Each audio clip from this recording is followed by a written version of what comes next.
الحمد لله حمدا كثيرا طيبا مباركا فيه. اللهم صل وسلم على نبينا محمد. باب هل ينتفع الواقف بوقفه.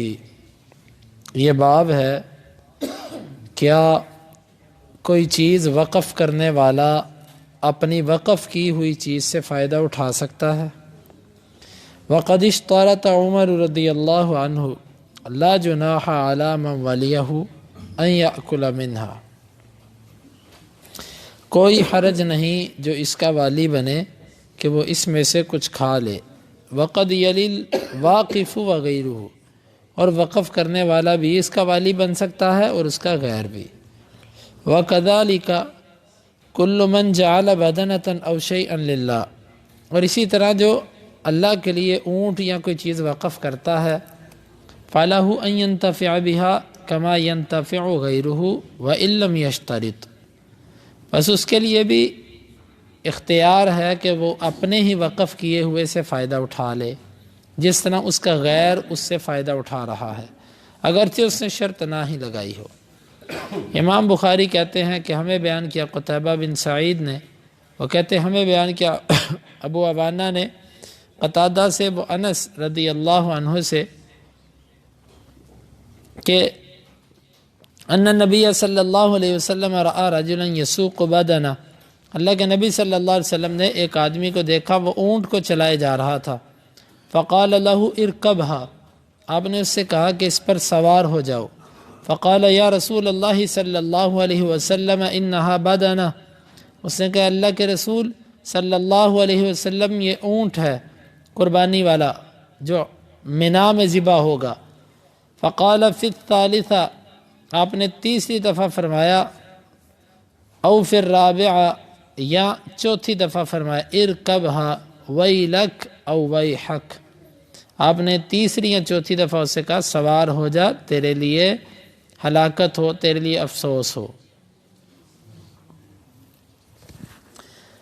باب کا مقصد یہ ہے کہ ایک بندے نے اپنی چیز وقف کی ہے، کیا وہ خود اس اپنی وقف کی ہوئی چیز سے فائدہ اٹھا سکتا ہے؟ امام بخاری رحمہ اللہ کا موقف یہ ہے کہ وہ اٹھا سکتا ہے.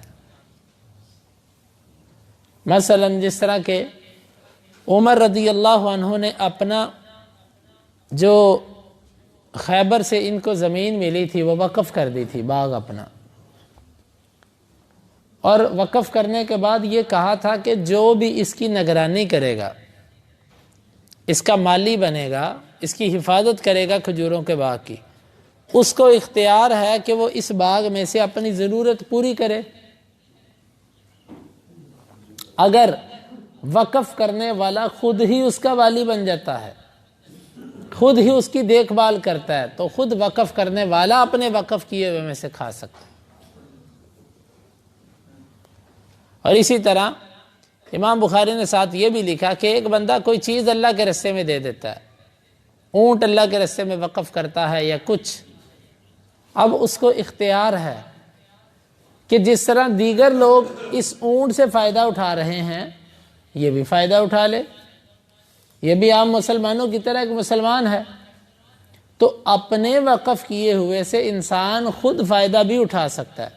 اس طرح کہ بندہ یہ کہتا ہے کہ میں نے یہ اپنی زمین ساری اللہ کے رستے میں وقف کر دی، ادھر مسجد بنا دو. اب جس طرح مسجد کا امام اس مسجد کے اندر رہ سکتا ہے تو یہ خود بھی اس میں اپنی رہائش رکھ سکتا ہے. بھئی جب تک میں زندہ ہوں میں رہوں گا اس مسجد میں، اوپر میری رہائش بنا دو یا سائڈ پہ مجھے رہائش دے دو، باقی میری ہے جگہ ساری وقف، جب تک میں زندہ ہوں میں اس میں رہوں گا. یہ ٹھیک ہے. تو اپنے وقف کیے ہوئے سے انسان فائدہ اٹھا سکتا ہے، اگر اس نے شرط نہ بھی لگائی ہو تو فائدہ اٹھا سکتا. اگر اس نے وضاحت کر دی کہ جی میں اس سے خود فائدہ لوں گا یا اتنی دیر تک اس میں رہوں گا، پھر تو بات واضح ہو گئی. تو امام بخاری یہ بتانا چاہتے ہیں وہ شرط نہ بھی لگائے تو وہ اس میں رہ سکتا ہے. اور اسی طرح وقف کرنے کے لیے یہ بھی ضروری نہیں کہ انسان کسی کے نام منتقل کرے. اکثر یہ بات کہی جاتی ہے جی آپ اگر وقف کر رہے ہیں نا تو آپ اس کو منتقل کریں جلدی، یہ بات ضروری نہیں ہوتی. جس طرح عمر رضی اللہ عنہ نے اپنی خیبر کی زمین وقف کر دی لیکن رکھی اپنے قبضے میں. انسان مسجد بنا دے، اللہ کا گھر بنا دے، بس اپنے نام رکھے جگہ. وقف کرنا کوئی ضروری نہیں، قبولیت کے لیے ایسی کوئی شرط نہیں، بلکہ انتظامی اعتبار سے بعض دفعہ یہ چیز زیادہ مناسب ہوتی ہے. تو یہاں پر امام بخاری رحمہ اللہ نے اسی مسئلے کو واضح کیا کہ جب وقف کر دیا جائے تو اس کا مطلب یہ نہیں ہوتا کہ وہ چیز اپنی ذات پہ حرام ہو گئی، بلکہ انسان اس سے فائدہ بھی اٹھا سکتا ہے جس طرح دیگر لوگ فائدہ ہاں وہ اپنے آپ کو اس میں یہ مت سمجھے کہ میں اس کا مالک ہوں، کیونکہ وہ وقف کر چکا ہے. وہ عام مسلمانوں کی طرح اپنے آپ کو ایک مسلمان سمجھے کہ جتنا ایک عام بندے کا حق ہے اتنا ہی میرا حق ہے. خرابی وہاں سے پیدا ہوتی ہے، وقف وہاں سے خراب ہوتا ہے جب آپ اپنی وقف کی ہوئی چیز کو یہ سمجھ لیتے ہیں کہ اس کا مالک میں ہوں یا تھا. جب آپ کے ذہن میں یہ بات آتی ہے پھر وہاں پر خرابی آئے گی. وقف کر دیں، آپ بھی فائدہ لیں، لیکن آپ کی حیثیت اور ایک عام بندے کی حیثیت ایک جیسی ہے، کیونکہ آپ اللہ کے رستے میں دے چکے ہیں. یہ ہے امام بخاری رحمہ اللہ کی مراد اس باب سے. اور جو حدیث لے کر آئے وہ وہی ہے جو پہلے گزر چکی کہ ایک آدمی اونٹ لیے جا رہا تھا اللہ کے رستے میں مینا میں ذبح کرنے کے لیے. آپ نے فرمایا سوار ہو جاؤ. اس کے ذہن میں تھا کہ میں اس کو قربانی کے لیے وقف کر چکا ہوں. اس سے کہ اللہ کے رسول میں تو یہ بدنہ ہے. آپ نے ایک دفعہ کہا، دو دفعہ کہا، وہ یہی جواب دیتا رہا. تیسری یا چوتھی دفعہ آپ نے فرمایا تیرے لیے افسوس ہو، اس پر سوار ہو جا. اگرچہ تو وقف کر چکا ہے لیکن جب تک اس کے اصل معاملے کا وقت نہیں آتا اس وقت تک تو بھی اس سے فائدہ اٹھا لے جس طرح کوئی اور فائدہ اٹھا سکتا ہے.